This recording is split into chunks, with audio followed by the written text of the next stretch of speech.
Okay, so welcome back to our training video number 3. Once again, Edward Reformina here, author of Pinoy MLM Expose and the creator of Sponsor More Downlines. Una sa lahat, gusto ko magpasalamat sa lahat ng mga nag-like, sa lahat ng mga nag-comment, at sa lahat ng mga nag-post ng kanilang mga questions. Thank you so much. So, I hope napanood mo na yung ating video training number 2. Dahil dun sa training video number 2, pinag-usapan natin yung mga common MLM myths na pinaniniwalaan ng mga Pinoy networkers na pumipigil sa kanila para magkaroon ng resulta at maging successful sa kanilang mga business. Tinuro ko din doon sa training video number 2 kung paano mo sasagutin yung top 3 most common MLM objections. So ngayong araw na to, in this video, pag-uusapan natin yung pinaka-importanting skill na kailangan mong matutunan as a network marketer. At yun ay ang closing skill. So bakit ba napaka-importante na matutunan natin at ma-master natin itong closing na to? Let me tell you a true story. Nung unang na-introduce sa akin ang network marketing, naisip ko kagad kung sino-sino yung mga tao na pwede kong matulungan doon sa magiging network marketing or MLM business ko. Isa sa unang pumasok sa isip ko ay yung classmate ko nung college. Alam ko kasi yung hirap niya sa buhay. Baga siya yung sumusuporta sa mga magulang niya, siya yung sumusuporta na sa buong pamilya niya, siya yung nagpapaaral ng mga kapatid niya.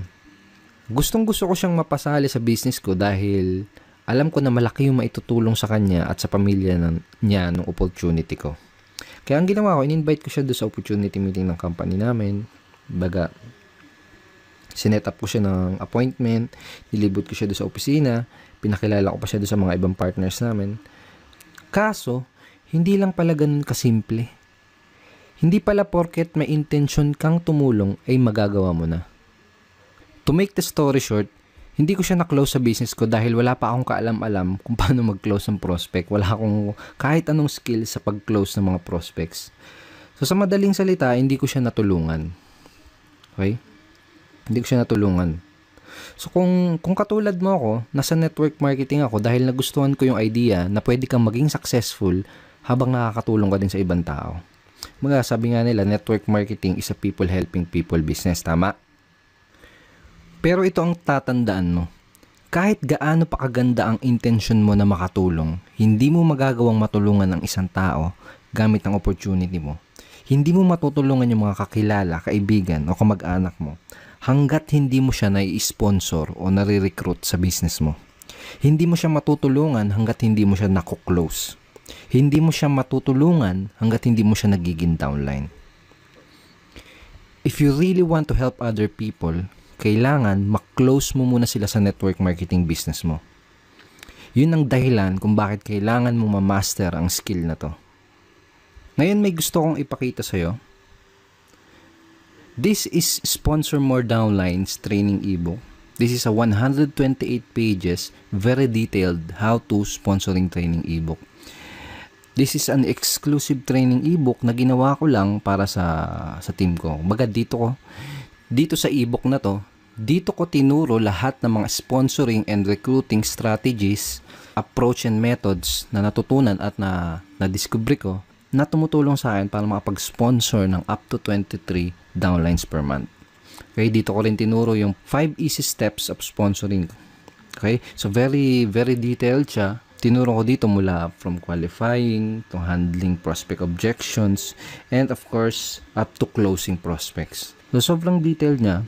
Tinuro ko dito kung ano yung mga linyang ginagamit ko, kung ano yung mga scripts na sinasabi ko. And tinuro ko din dito yung psychology behind those strategies. Kumbaga tinuro ko kung bakit effective yung mga strategies and methods na yun. Tsaka yung mga approach na yun. Okay? And dito sa ebook na to, tinuro ko din yung 3 closing methods na ginagamit ko at ginagamit din ng mga team ko. And in this video, gusto kong i-share sa'yo yung isa doon sa mga closing methods na yun. So, napaka-effective ng mga closing methods na yun, yung mga araw na nakakapag-sponsor ako ng 4 na downlines sa loob lang ng isang araw. Okay?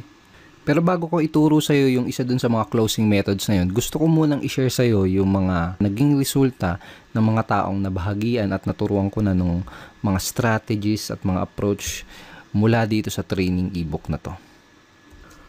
Okay, so bali ito yung sinabi ni Arvin J. Basilio from Cebu City. Sabi niya, By applying his teachings and strategies in Sponsor More Downlines training ebook, I was able to sponsor 13 people and earn 14,110 pesos in just 11 short days. I have never experienced such fast results in my life. The teachings taught by Edward in objection handling also increased my sign-up rate by 200%. I became truly unstoppable in my business and I couldn't be more thankful. So yun sinabi ni Arvin J. Oh, thank you, bro. Ito naman yung sinabi ni Elisa Cruz from Cavite City. Sabi niya, mas nakukuha ko yung trust nila dahil sa mga scripts na sinusunod ko sa trainings. So thankful talaga ako dahil in just 1 week, nakapag-close ako ng 3 prospects at may mga naka-line up pa. So sabi niya, very effective. So yun yung sabi ni Elisa Cruz. So thank you so much, Elisa.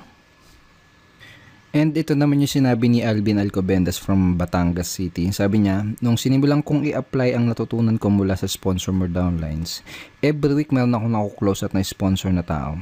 And now, 3 months in my business, nakapag-sponsor ako ng 17 direct downlines at weekly na akong kumikita around $100 per week.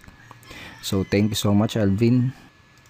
At ito naman yung sinabi ni Mari Bixon from Italy. Kung noong una ay ako ang naghahabol sa prospects, ngayon sila na yung kusang naghahanap sa akin. Wala na rin akong katakot-takot sa pagsagot sa mga prospect objection. Iba talaga pag may proper training. In 1 month, I got 5 direct referrals. Ay sabi ni Marivic. Thank you, Marivic. At ngayon, ito naman yung sinabi ni Ryan Montilla from Makati City. Sabi niya, dati nung di ko pa natututunan yung mga strategies sa Sponsor More Downlines, ay para akong naglalakad sa dilim na walang ilaw, na nangangapa ako sa daan na tatahakin ko.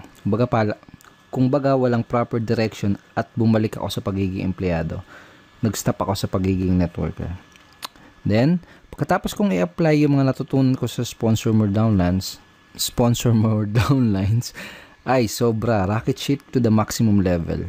I earned 135,041 pesos at nakapag-sponsor ako ng 72 direct downlines in just 4 months. So, ayun sabi ni Ryan Montilla. So, thank you so much, Ryan, and congratulations sa results mo.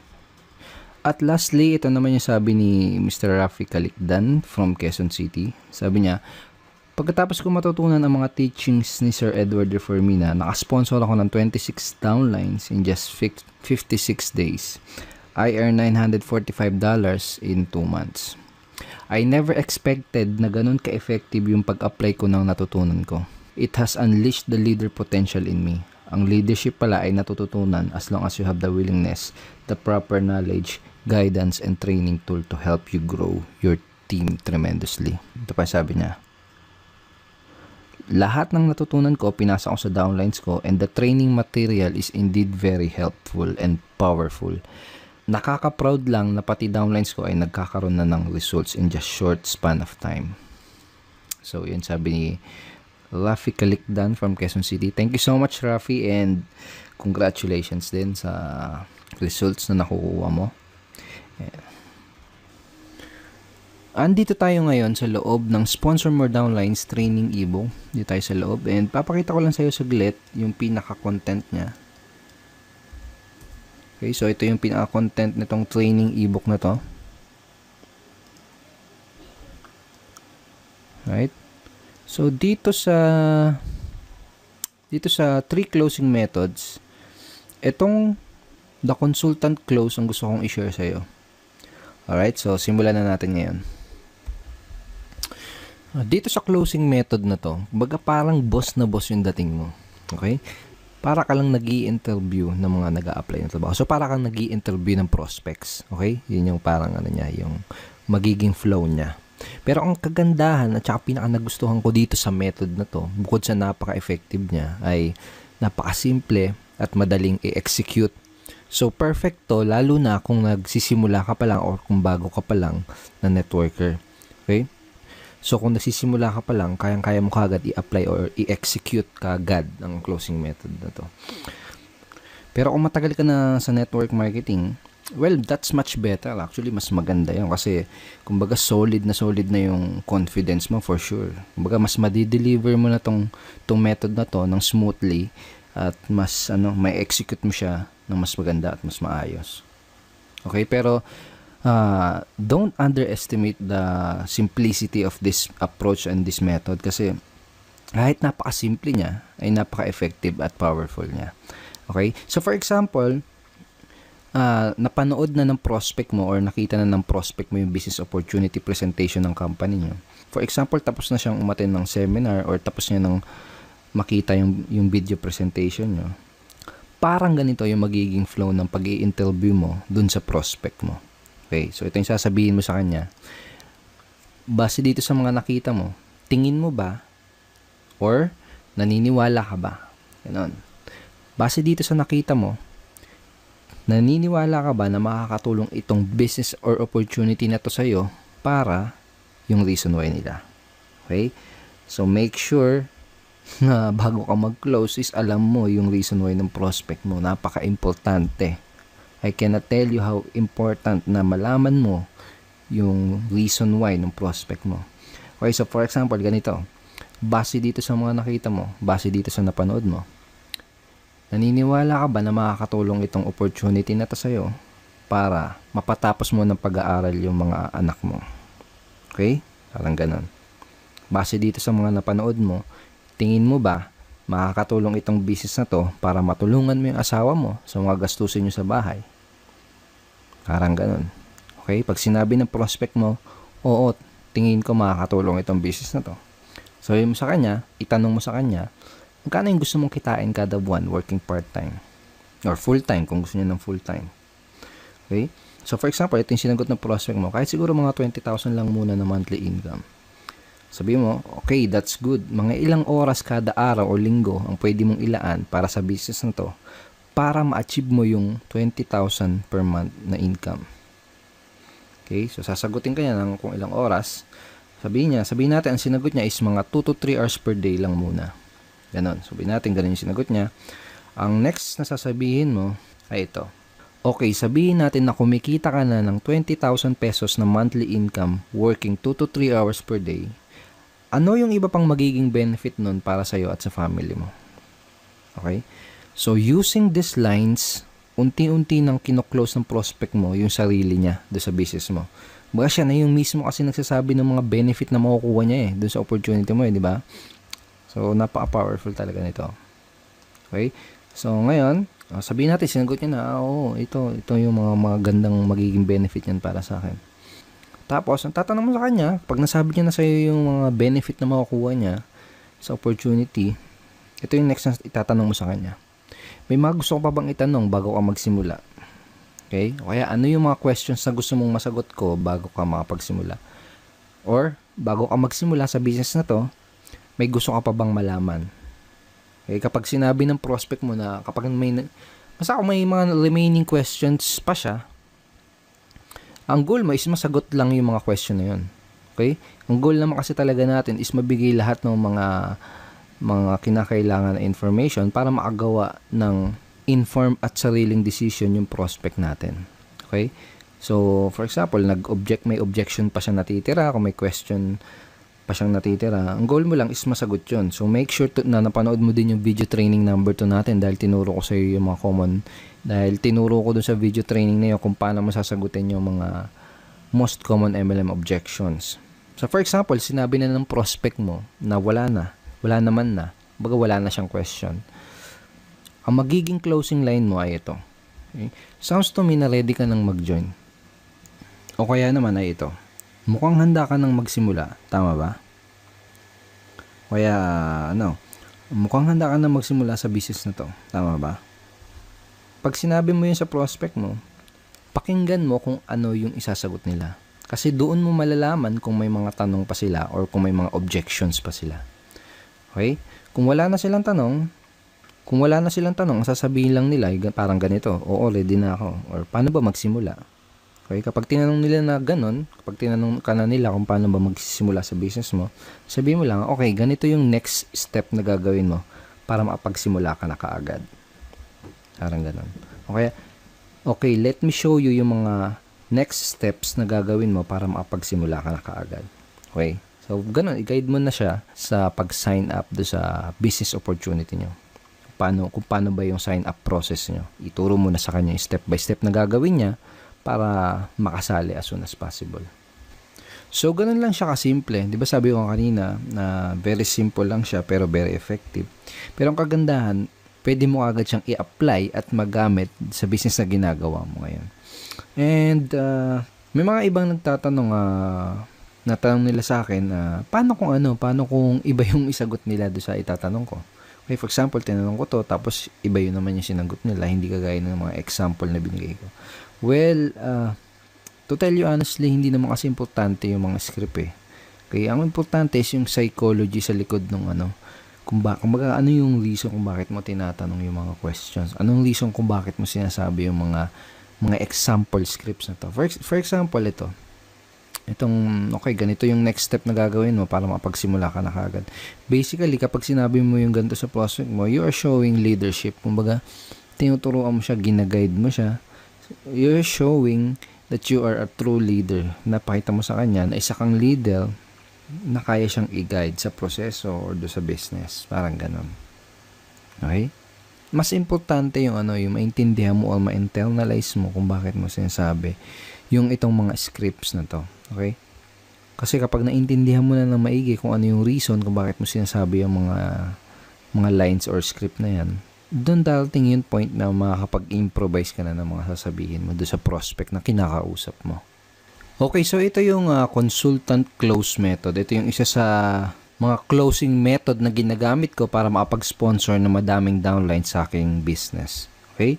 Ito yung isa sa mga closing method na tinuro ko dito sa loob ng Sponsor More Downlines training ebook. So, make sure na i-apply mo kaagad itong method na to sa business mo. Kung may kakausapin ka mamayang prospect, kung may kakausapin bukas, sa isang araw, make sure na gamitin mo kaagad itong mga lines na to para ma-practice mo kaagad, para masanay ka kaagad, para ma-internalize mo kaagad yung method, at para ikaw mismo makita mo din yung response at yung magiging resulta kapag ginamit mo tong closing method na to. So, I hope madami kang natutunan dito sa 3-part video training series natin, and I hope ay nag-enjoy ka sa panonood nitong 3 videos na to dahil ako mismo nag-enjoy ako sa paggawa nitong 3-part video training series na to para sa'yo. At ngayon, ang kailangan mo na lang gawin ay i-apply ang lahat ng mga natutunan mo mula dito sa training series natin. Pero syempre, hindi dito natatapos yung pag-aaral mo. Baga, hindi dito natatapos yung pag-educate mo sa sarili mo. Because network marketing is a continuous learning journey. Sabi nga nila, if you stop learning, you stop earning as well. So, dapat tuloy-tuloy. Dapat tuloy-tuloy yung pag-increase mo ng mga nalalaman mo. Dapat tuloy-tuloy yung pag-increase mo ng knowledge mo.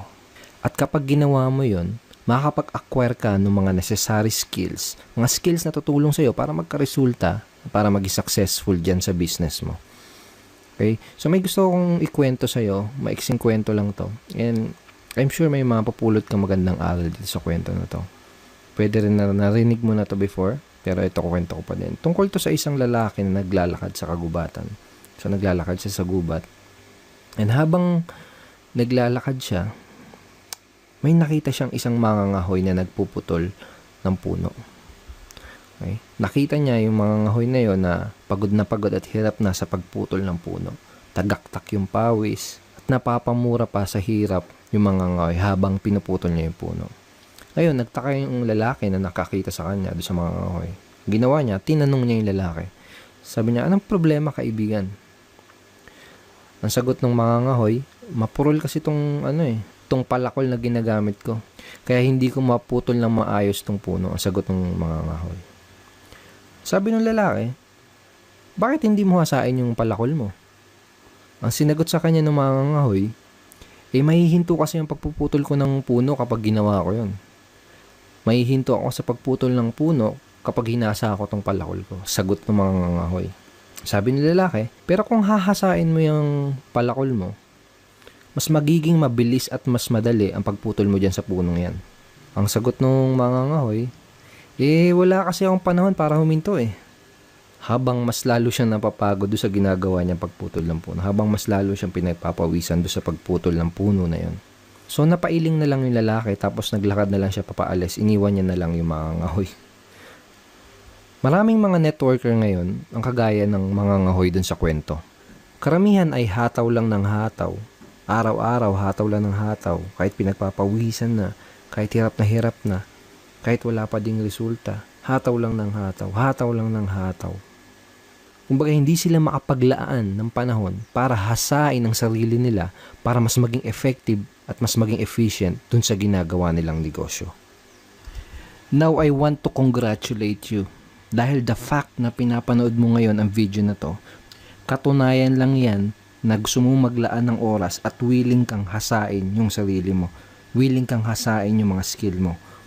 Pinatunayan mo sa sarili mo na willing ka talagang maging successful. So congratulations. Tama yung ginagawa mo. Pagpatuloy mo yan. Once again, thank you very much for watching our training video series. Kung nagustuhan mo ang video training series na to, make sure na mapanood mo yung video na ipapadala ko sa'yo bukas. Dahil dun sa video na yun, malalaman mo kung paano ka magkakaroon ng access sa Sponsor More Downlines training ebook. Yes, bibigyan kita ng chance para magkaroon ng access dito sa dating exclusive training ebook na to. Magkakaroon ka ng chance para malaman ang lahat ng mga sponsoring and recruiting strategies, approach and method na tinuturo at ginagawa ko na tumutulong sa akin para makapag-sponsor ng madaming downlines na walang kahirap-hirap. At dun sa video na ipapadala ko sa iyo bukas, malalaman mo din kung paano mo makukuha itong Objection Crusher training ebook for free. Yes, gusto kong ibigay sa iyo itong Objection Handling training ebook na to for free. Pero napaka-importante na mapanood mo yung video na yun bukas dahil hindi ko alam kung ilang Pinoy network marketers lang ang hahayaan kong magkaroon ng access dito sa napaka-valuable at dating exclusive training materials na to. Kaya kung gusto mong magkaroon ng access sa Sponsor More Downlines training ebook at kung gusto mong makuha itong Objection Crusher for free, make sure na mapanood mo yung ipapadala ko sa yung video bukas. Kaya wag mong kakalimutan na i-check ang iyong email bukas, okay?